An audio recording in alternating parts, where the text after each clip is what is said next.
I left Romania when I was 2 years old. Therefore, I will be speaking in English, because that's my language and the way I feel the most comfortable presenting. I'll just give it a minute here. Today, I'll be discussing a little bit about trauma and also core beliefs, and how core beliefs are very much related to our trauma and our experiences. I have a few forms that I'll be giving out. Initially, what I wanted to do was to break everyone up in pairs and kind of do a group, although due to the number of individuals, we'll just kind of interact together, if that's okay. So there's a few forms here that I'd like to just pass out for everyone to have the opportunity to kind of fully understand. So I'll take a minute to do that.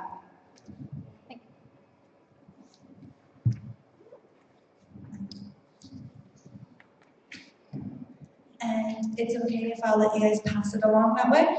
Thank you. This way that makes my life a little easier as well. Okay. We'll start with that one first, just to be able.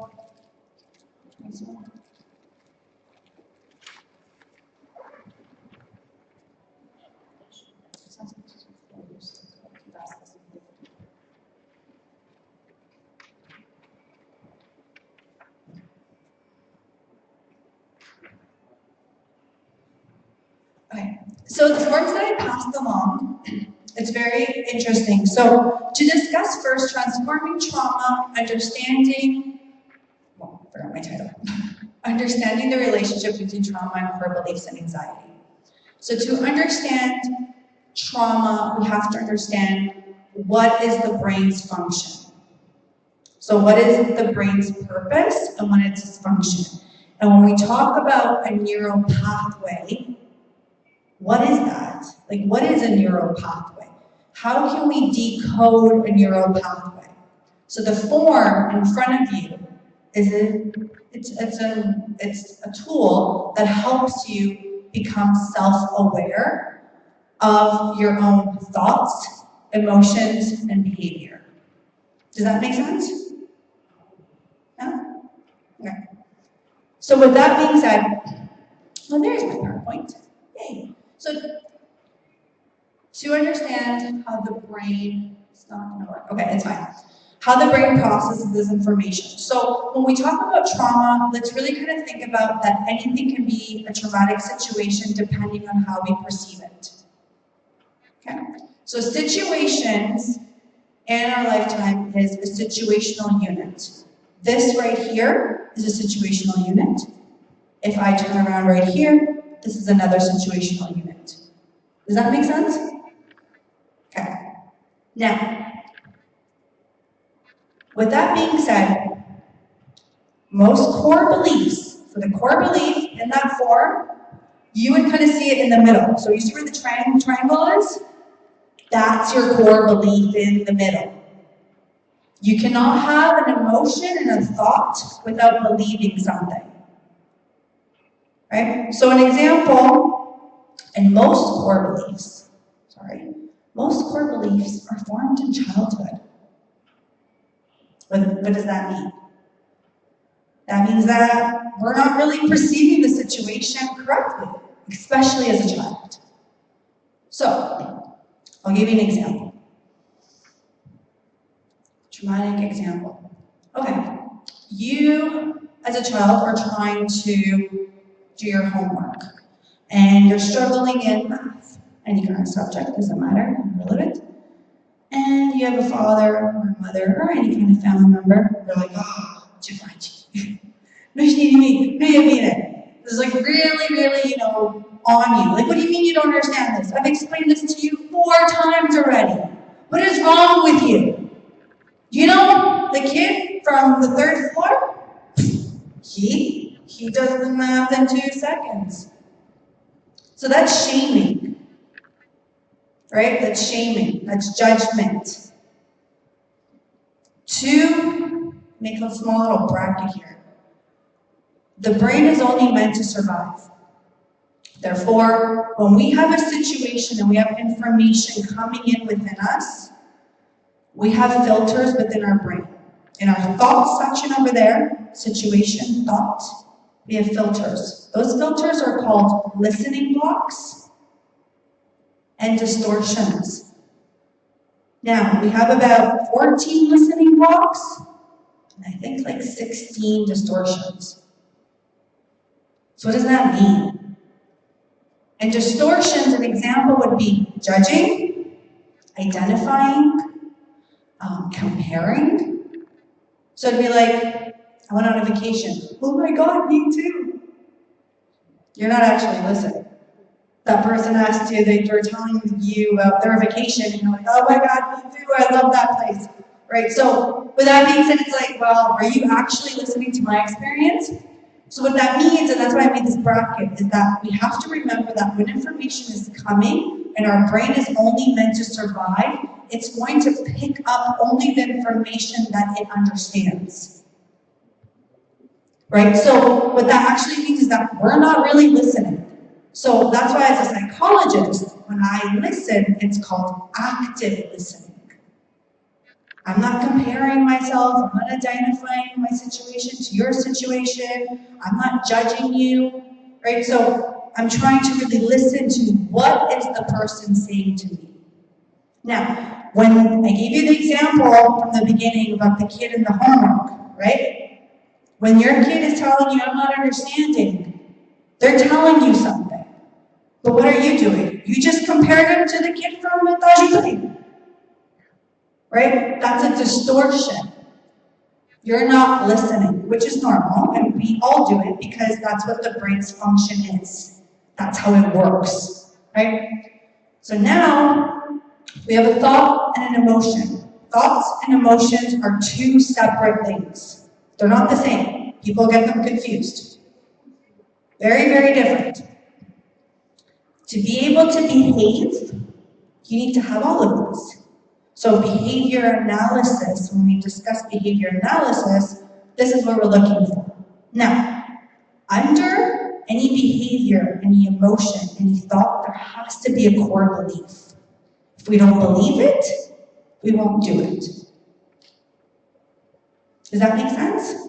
So trauma, when we talk about trauma, and we talked about the example with the child, what kind of core belief, and this is when I have my other sheet of paper, guys, here.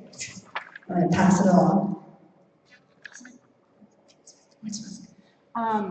This here is just, yeah, my spot there. But so that's a show. Everyone, yeah, everyone will pass it along, and that'll be great. Thank you. That's what I was hoping for. So with that being said, this exercise that I'm giving you, this is a way of being aware of these emotions and these thoughts and our behavior. So, taking in a situation with the child and the math homework, let's say, that's a situation. What theme is that?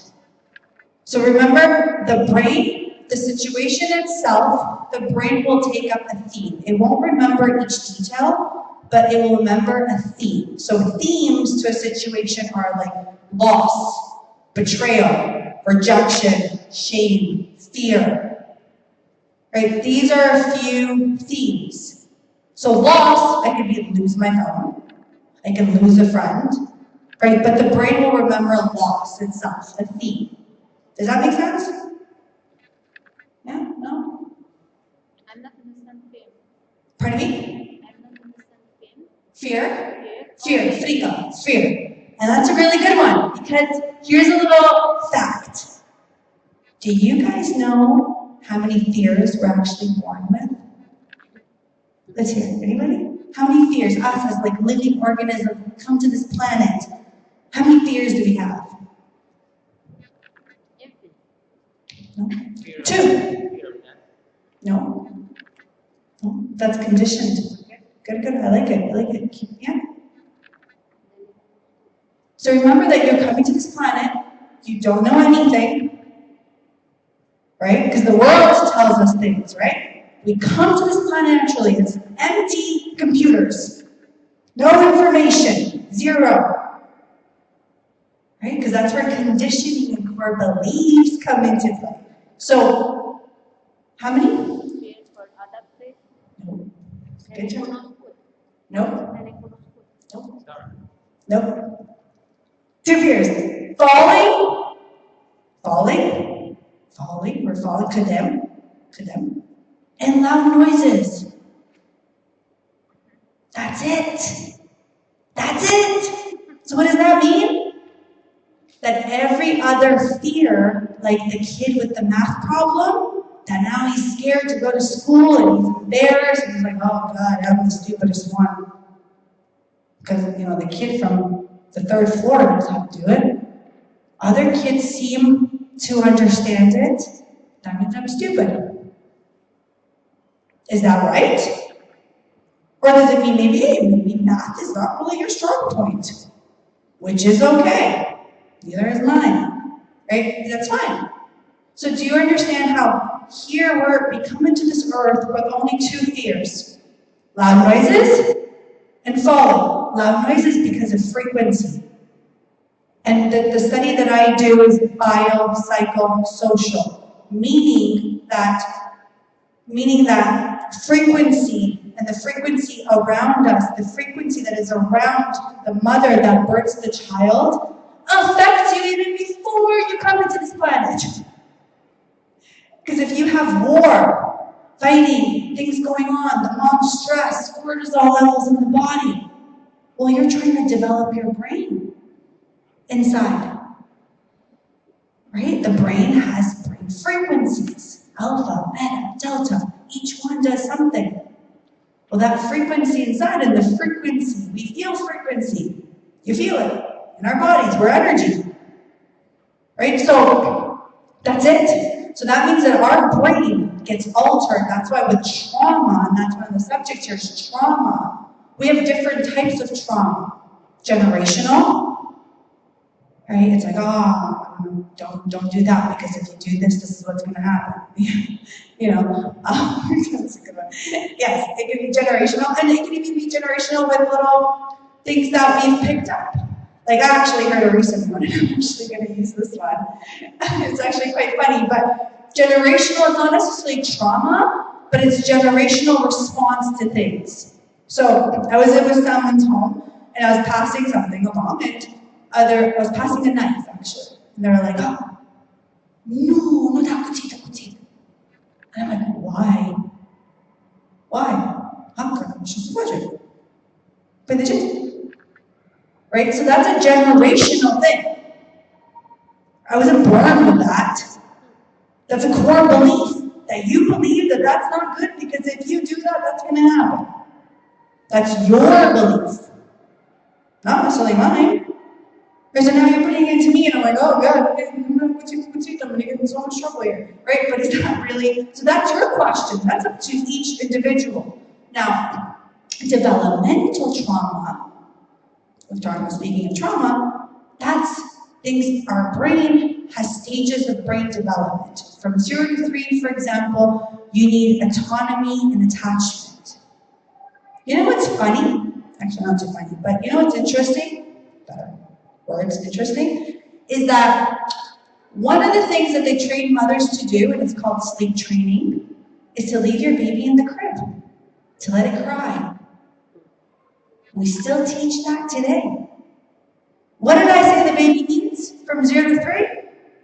Attachment and autonomy, which means freedom to be, freedom to explore. When you tell a kid, and the kid's like on a table, they're like, this is a spaceship. So cool. And they're like imagining, you're like, no, that's a table. Get off the table. No. What are you doing?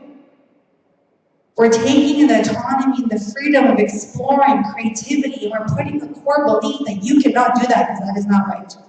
And that is a table. Which, yeah, of course, we want people on the table, of course, right? But autonomy to explore. And so, with that being said, these are things that we're doing because the brain needs certain things to develop, and we develop throughout. And it's hard because there's things happening in our real life day to day. right? And we forget, we're angry, we're upset. Right? We're like, oh, I don't have time, I'm tired, I didn't sleep last night. Let the baby, it needs to self-soothe. Or there's arguments in the house and the baby's trying to develop and it's sleeping in the crib. That frequency, that yelling, that's developmental trauma. So there's different types of trauma as well. Now, understanding the amygdala is very interesting. Like I mentioned before, the brain is meant to survive. Therefore, with your emotions, and referring back to the sheet, with your emotions, your brain is meant to survive. That's it. Survival. That means short-term gratification. Long-term gratification, that's trained. That's why we go to school, we learn, frustration, do, work, you got it, because you want to give up. You're like, oh, I don't want to do this anymore, this is too hard. Or we find like easy ways. Easy ways. That's because the brain doesn't like it. So, with that being said, your amygdala is super important with your emotions there. Because what it does, what's its job, it's in the middle of your brain. The job is for the amygdala to pick up danger, any danger. Now, the brain is meant to survive, and unfortunately, the brain is extremely comfortable. The brain doesn't like to work. Isn't that funny? It doesn't. Because the brain doesn't like the unknown. Just like a computer, you need to install information. What makes us different? What makes me different? Being raised in Canada, to either though I'm Romanian as well, right? But what makes me different? Well, psychosocial. My biology might be the same, genetically, Romanian, yeah, okay, there. But my social environment was different. Therefore, that impacted my psychological effects differently. Right, so that's biopsychosocial, looking through the whole lens of an individual. So with that being said, your amygdala is there to protect you. So when you, depending on where you were raised, how you were raised, what was going on during that time, that will become more activated. And the way I've mentioned before, when you are born in the crib, let's say 0 to 3, and you're crying and you're not able to develop certain things, because your parents are arguing, or there's war, or there's something happening, that becomes activated. And it's called trauma responses, and we have a few of them. We have fight first, fight, freeze, fawn, and flop. Now, I'm going to give you an example. Who's ever seen a movie where someone's been kidnapped? Yeah. Okay, there you go. Thank you. Right? Okay, let's say a woman's being kidnapped. Right? It's funny because you watch movies and you can see these things. The woman gets kidnapped, what's the first thing she tries to do? Fight. She tries to run away. Right? She can't. She's trying. No. Then her second thought's like, let me fight this guy. Get him off me. She's like, they're putting her in the trunk. And she's trying to push off, right? And her brain's like, we can't do this. We can't fight this guy. We can't do it. So we go into freeze. Oh, just like thinking, dissociating. And we're like, what are we going to do? Then the woman gets transported to the home, let's say the individual. And then what happens? Maybe she starts people pleasing. Fawn. I understand why you did this. It's okay. I'm not going to tell anyone. I promise. I won't tell anyone. Exactly. Yeah. That's another one. That one's after the traumatic event. Yes, talking to. Yes, absolutely. That's after. But exactly, right? So that's survival mode. So that's just an example of intense trauma. But let's think about the kid that I brought forward earlier with the math problem. What kind of response would he have, maybe? Anyone? There's multiple. Everyone's different. Maybe he would want to please his dad and try really hard or do anything. Maybe he's like, I don't want to do this, then he leaves. Right? Maybe he gets really angry and starts fighting. Now, everyone's different.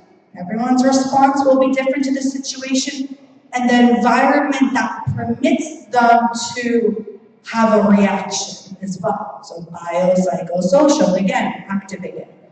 So the kid grows up, his core belief is probably I suck at math, I'm not good, or I'm stupid, I'm not worthy. Grows up, has a great job, and then his boss comes and says, hey, we have to do this assignment, it's really good and you're a lead. And the assignment has huge math things, all these problems. When that situation hits, and looking at your form, situational unit, what is an emotion and a thought that that person can have?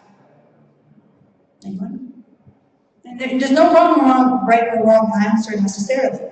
Does anyone have any ideas of what you might feel?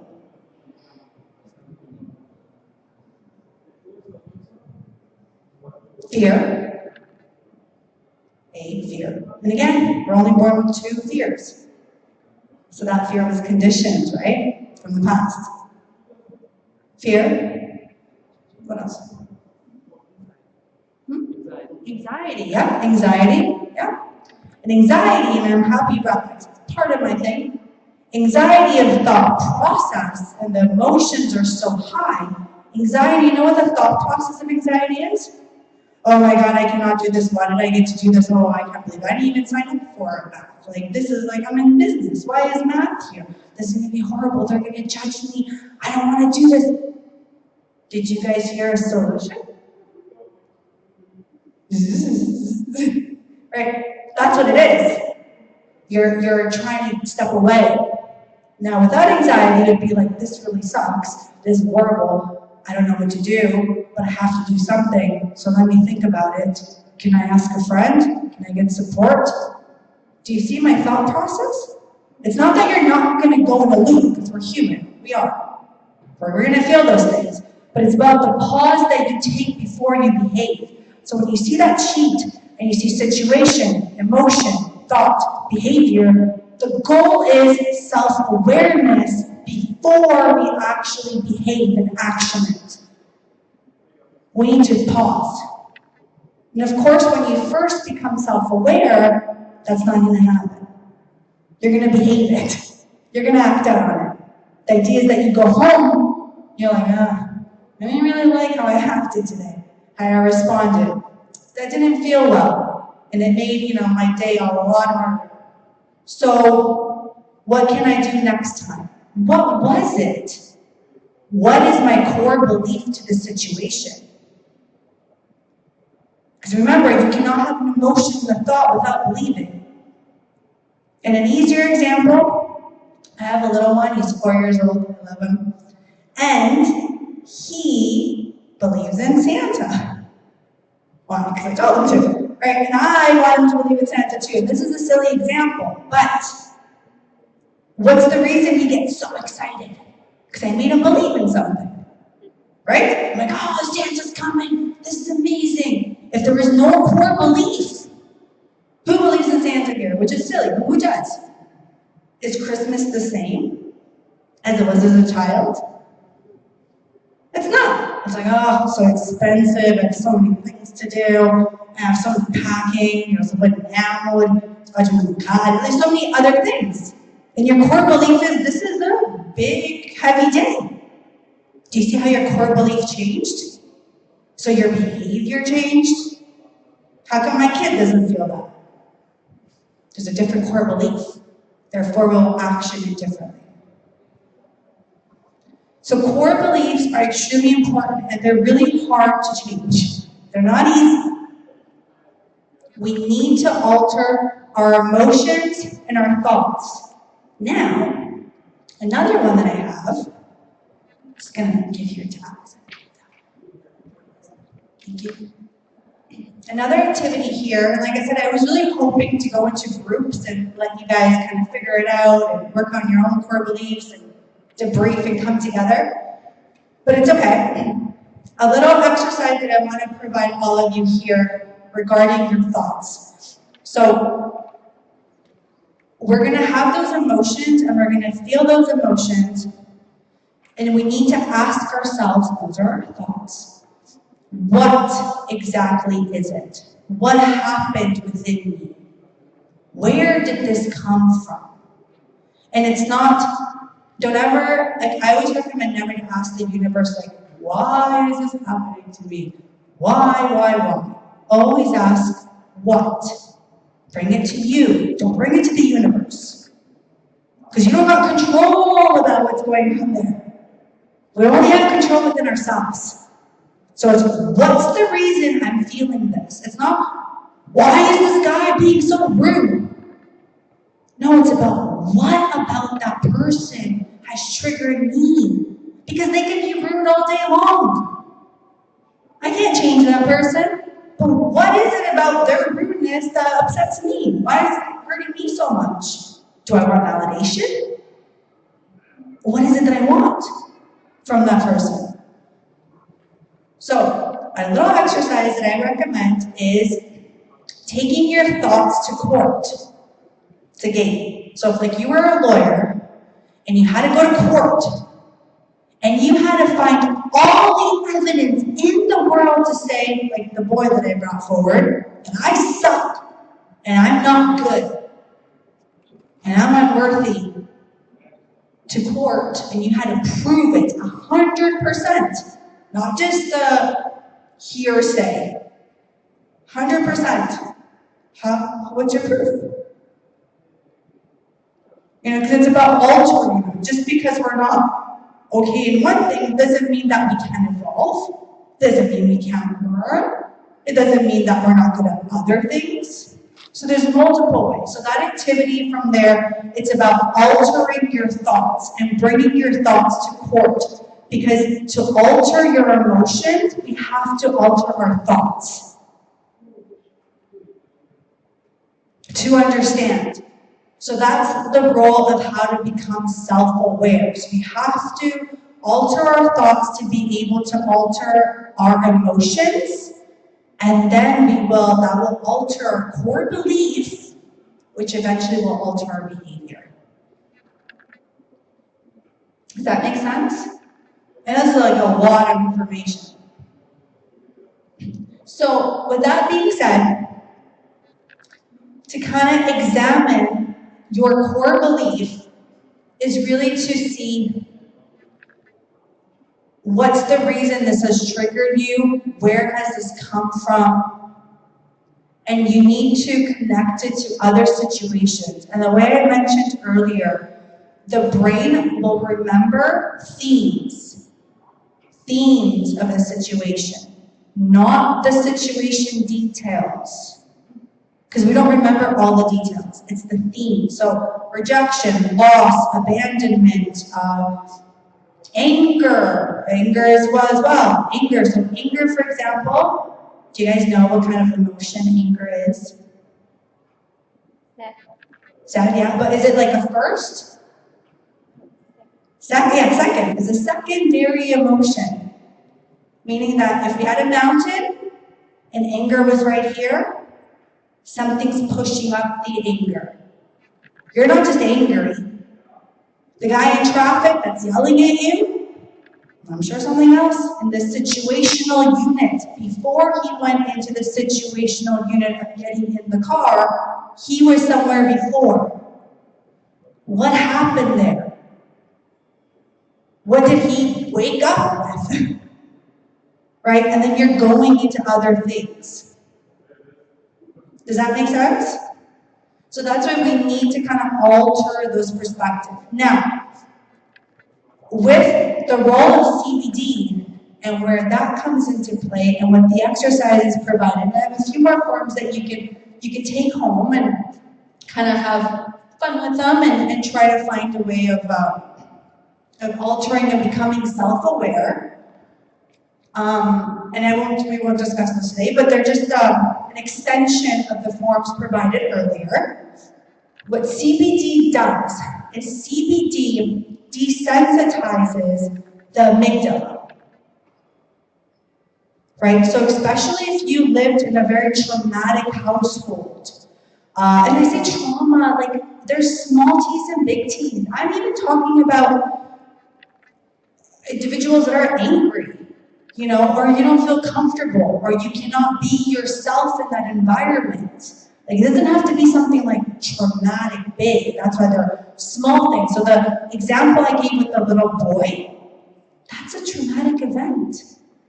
And I know it sounds like, well, what do you mean? You know how many times my parents told me, like, oh, Alexandra, no. So many times, but that is trauma. That is also altering your own perspective within yourself. And then the discussion comes into play about self-esteem and our self-esteem. Because that blows our self-esteem. Now, with CBT, when it desensitizes the amygdala, it gives the opportunity for you not to be in that emotional side of your brain. Now, our brain, I like to say that our brain has three sides: emotional, wise, and intellectual. Now, when we're in that emotional side, we're not thinking clearly. We're not seeing clearly. Has anyone ever had a situation where they were like super upset or angry and blah, blah, and then afterwards you left that situation and you like thought about it and like, yeah, I'll forgive them. I guess it wasn't so bad. I understand. Has anyone had that? Raise your hands. No? Yeah, because I have. Everybody, right? But why? What's the reason? Right? That's right. That's what I love. I'm like, what? What's the reason for that? That's why. Because we were triggered in that situational unit. Whatever was happening, it connected for us to be triggered with something that we believe. I believe you disrespected me. I believe you didn't care about my opinion. I believe you didn't care about my emotions in that moment. You didn't ask me. There's something that we believe to it. Now, I'm not saying that's not right or wrong, but what I'm saying is that if you're getting upset and you're angry, well, that's not really good for us, for yourself. We're going to be all angry all day. I'm so angry, I'm so upset, and this person hurt my feelings. And I'm not saying we're never going to be hurt, because we are. But it's about what can we do to support ourselves, to help ourselves. Right? So that's when our reaction, our amygdala is so activated during that time. And we're going to go and fight. We're going to fight with them. We're going to get angry and we're going to fight with them. Because of course our ego, we're not going to fight.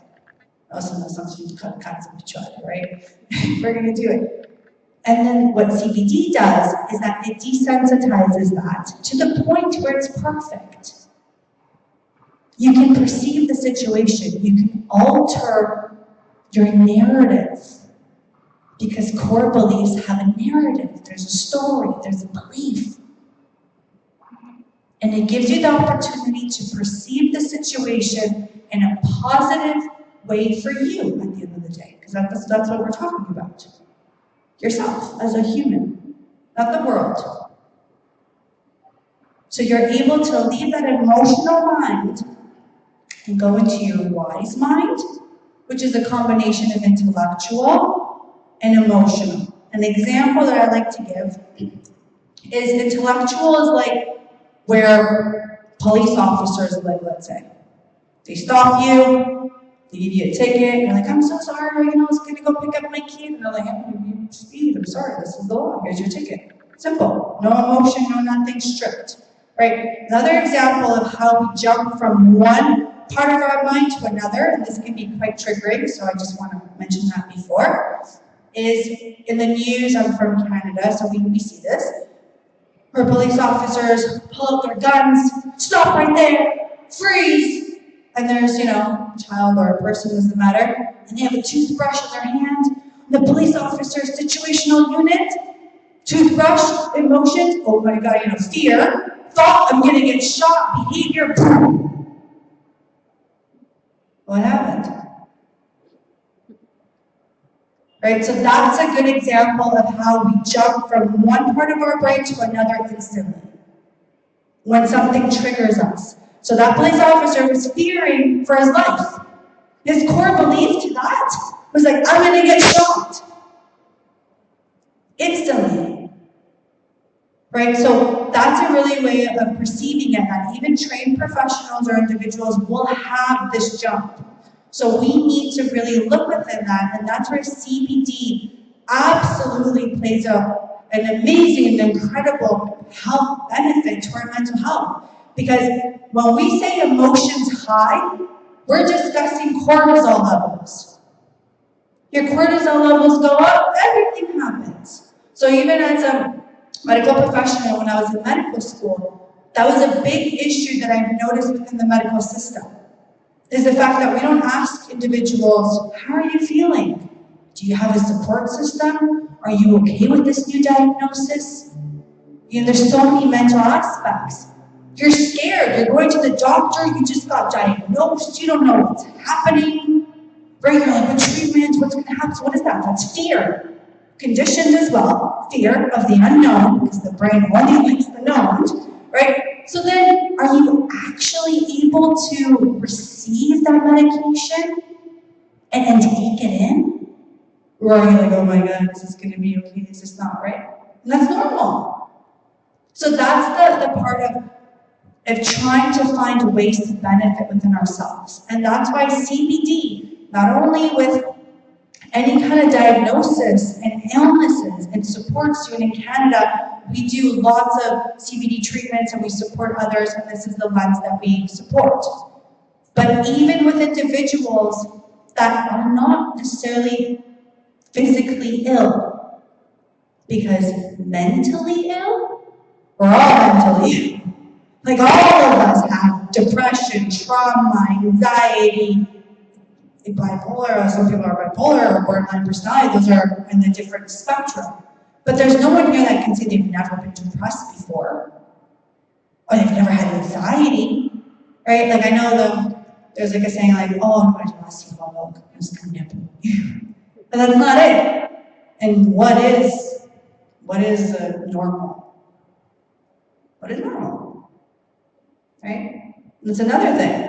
So it's about what can you do to support yourself. So with the amygdala and the core beliefs, it alters your narrative to be able to see it. It's been proven, there's a lot of studies, and we've done this. My specialty actually is addictions. So I work a lot with behavior addictions and substance addictions, meaning that there's a lot of trauma, lots of trauma. And with that being said, we do provide CBT to individuals, and we do activities where we do the exercises provided, that I've provided you, where they alter their narrative to the perspective of the story. Like, my mom didn't care about me. She didn't love me. She abandoned me, they say. No, I had nobody. We take some CBT and we talk about it. Like, okay, is that true? 100%? What do you know about her? Well, you know, she was 14 when she had me, and she was by herself, and no financial means, and I think she was also an addict. You know, she did some heroin, or because I live in Canada, so there's a lot of different substances. Well, does that mean she didn't love you? She didn't care about you? No. At the end of the day, no. Right? Because addiction or any mental health disorder that is on the spectrum has nothing to do with love. I really wish it was that easy. That has nothing to do with love. I've had so many patients in my lifetime, my career, that absolutely love their families and friends and everything, and they can't stop. Because that's addictive pattern, the wiring itself. So with that being said, not only does CBT help traumatic events, individuals that have physical illnesses, but it also really supports any person, because all of us are angry, sad, upset, and remember, how many fears do we have? So if we're having fears, you're like, oh, I'm not going to speak today, or I'm not going to do this, or oh, I cannot go there. It's like, okay, what is it? Because remember, when we come to this planet, we only have 2 fears. That's it. Now, I'm not saying your fear is not valid, but I'm saying, what can you do? Yeah, I think that's it. Any questions before I end today? Or I heard Alexandra earlier on Friday mentioning that she's going to put her study up online. Therefore, I will provide more forms to Alexandra to be able to provide more information on how to really work on your core beliefs and connect it. And the main thing before anything is becoming self-aware. Asking yourself the right questions. Being open when you feel them. Doesn't matter if you're talking to a friend, you're talking to someone you're like, ugh. Don't be like, why did you say that? Don't put it into the outside world. Bring it back to yourself. Remember, we can't control that. We can only control what we feel, or what we think and how we behave. Sometimes we can't control what we feel, and that's going to be there because our bodies will never lie. Your brain, I like to say, and I say this in my treatment centers, your brain is a joker. Your brain is not on your side. I love the brain, obsessed with the brain, but it tricks you so bad. So it's what do you feel, and what's the reason for it, and what can you do to help yourself in that moment, and where is this coming from? And that will help you alter those core beliefs so you can be in the world. Because we all have trauma, we all have anxiety, and that's a thought pattern. So we need to even see what is our thought pattern. That's why the thought cost analysis will help you see your thought pattern. And when we talk about biopsychosocial, remember, biopsychosocial, if you had a grandmother, a mother, a father, any individual in your family network, when you were young, that were extremely judgmental, or like, oh, we don't buy, or whatever. And then you start doing that. Where does that come from? So we receive patterns of communication, patterns of thoughts, patterns of thinking from our family members. So one thing I do also recommend is create a genogram. You know, there's a difference between a family tree and a genogram. A genogram will help you perceive thought patterns, communication patterns, social status, physical illnesses, everything within your family tree, but in a genogram form, to be able to see this, because we are a product of our environment. So to be able to do that. So thank you very much.